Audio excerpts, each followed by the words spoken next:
أعوذ بالله من الشيطان الرجيم. بسم الله الرحمن الرحيم.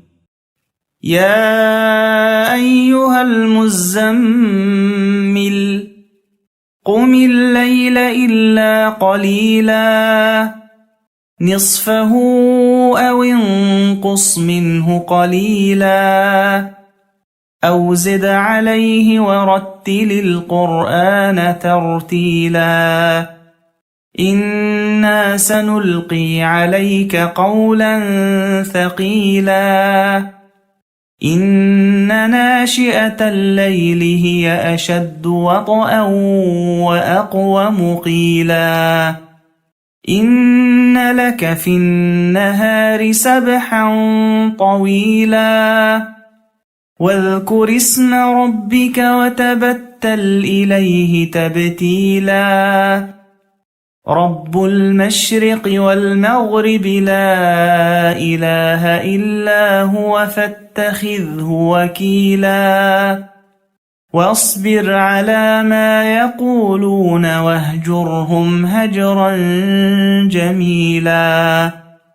وذرني والمكذبين أولي النعمة ومهلهم قليلا إن لدينا أنكالا وجحيما وطعاما ذا غصة وعذابا أليما يوم ترجف الأرض والجبال وكانت الجبال كثيبا مهيلا إنا أرسلنا إليكم رسولا شاهدا عليكم كما أرسلنا إلى فرعون رسولا فعصى فرعون الرسول فأخذناه أخذا وبيلا فكيف تتقون إن كفرتم يوما يجعل الولدان شيبا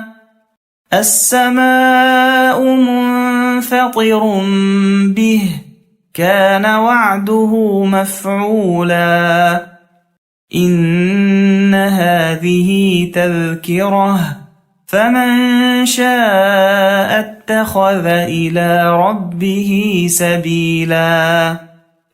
إن ربك يعلم أنك تقوم أدنى من ثلثي الليل ونصفه وثلثه وطائفة من الذين معك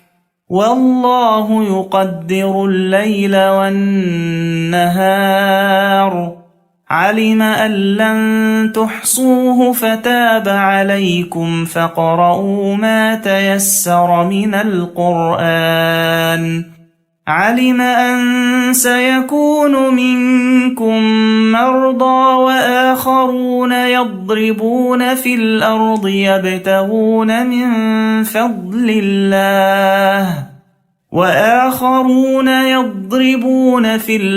يبتغون من فضل الله وآخرون يقاتلون في سبيل الله